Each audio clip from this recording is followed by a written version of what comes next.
Of Imam Muhammad. He asked several questions in his talk right here, but I want us to understand with the way he answered his question, he said they have to, and then he corrected, he said, no, we have to study this again. He says that you have to study the development of the schools of law. He says we have to. He says they were developed in a contemporaneous time, meaning that they're all evolving and reacting and responding to that time that they were in. That's right. He said they had more in common then than now. What did they have in common then that they don't have in common now?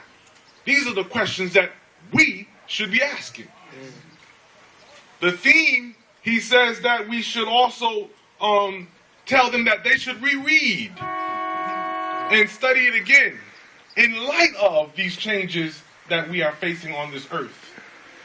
This is the pastoral methodology that I'm about to explain, that Imam Muhammad looks at us in the American context as a new people. He respects science. This is what he just said. He says, we don't think like white people. We don't think like the Arabs. We think like us. And so therefore, we should understand what that thinking is. How do we think for us? How do we care and show compassion for us?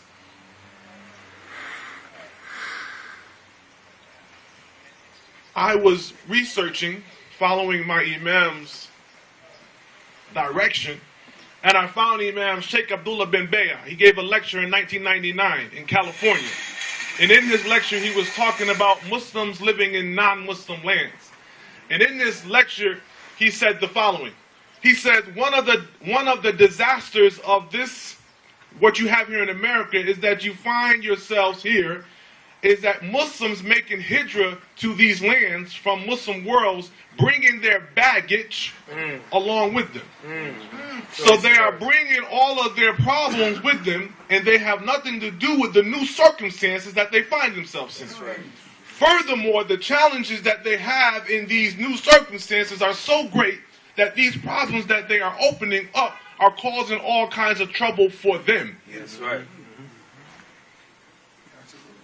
So when somebody gives an echo to what the Imam is saying, I listen to what that man has to say.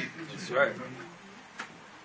That sounds like he says basically you're a new people here. You have new circumstances here. You have to look at this anew here.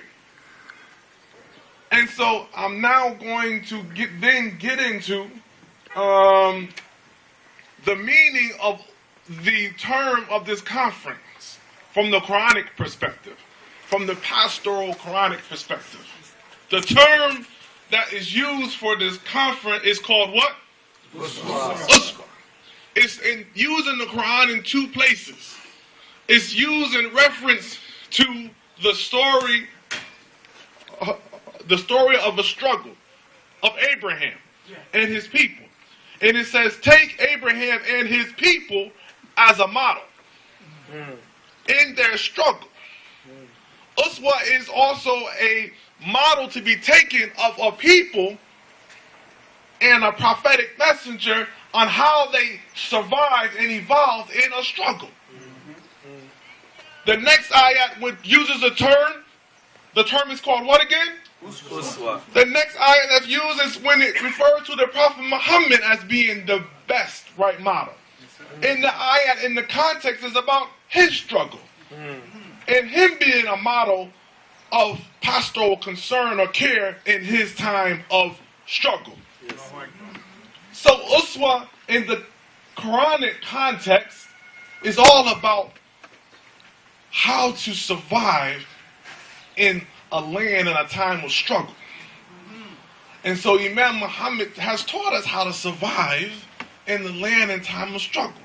He has spoken to us as new people. He has dealt with us as new people. And let's look at a glimpse of this new American people. What is unique about us is that we have both male and female that are sitting in the masjid able to be seen and heard. And some people don't like that. What is unique and new about the American people is that we care and we have just as much care and concern about our males as our females. As if the Quran doesn't have that male and female refrain. We have forgot about the pastoral care for the female. I'm going to give you a case study.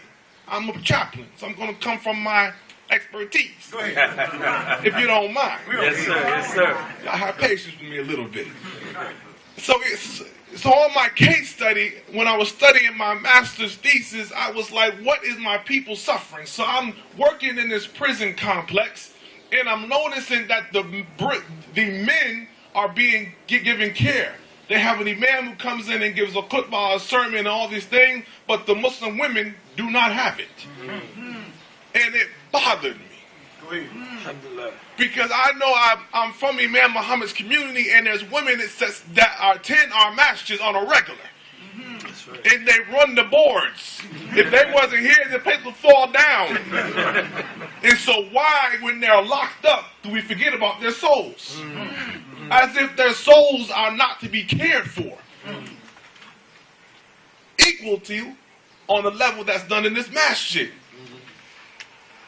And so I pondered it, and I looked, and I found this interesting hadith. There is a hadith by one of the most strongest Muslims, the second Khalifa to follow the Prophet Muhammad, whose name was what? Umar, his son, approached the wife of, he approached his mother, and he said, "Ma, why do you make my father mad? You know he's extremely jealous. Why do you always attend the congregational worship? You know how my father is jealous." And this at the time when he was the ruler. She turned to him and said, "What stops him from stopping me?" You know what I'm saying? She has some swag in that. With the head rocking, that's right. You ain't no fool. Your father is 6'6". Say he walk on the other side of the street. What stops him from stopping me? He put his head down. He says the words of Prophet Muhammad is what stops him. He says, do not prohibit Allah's women from congregational worship. Allahu Akbar.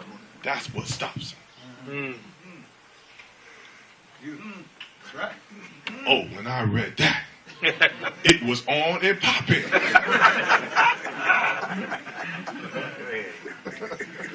I'm ready. I'm ready to fight this. And so when I had the opportunity, Yale Law School came to me and approached me, hey, there's an opportunity to serve Muslim women in prison. But no imam is going to take this position. We already been asking for 7 years. Wow. Will you take it? Oh, I'll take that. But the Muslim community is not they're saying that it's not obligatory on them to have Juma. I said, but it's obligatory on me not to prohibit them from having Juma. There you go. It's about perspective. Yes, sir. That's right. It's about understanding that we are a new people. Yeah. Right. It's about understanding that we have to, what we're doing here in our homes, we should bring out to everywhere out there also. That's right. Not just speak and talk the talk and not walk the walk. Yeah. And so, for 2 years, I served the Muslim women in the federal prison. Teaching them that their souls are just as much as a concern as the male soul. And we have to, and this is the pastoral methodology of Imam Muhammad, that our voice, our expression of Islam is needed in this day and time. It's needed in this day and time. Don't just get lost in the sauce of or whatever tastes good and feels good for you. But look at your society and how you can improve it. Look at what voice and message that you can bring to wherever environment that Allah has placed you in. Because you're going to be held responsible. Believe it.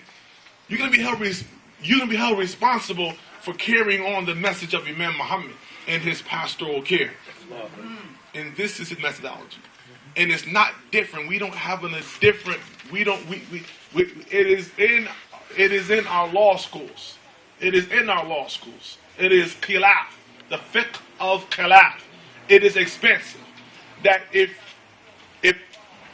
that there can be valid and substantial difference of opinion, and they're all valid.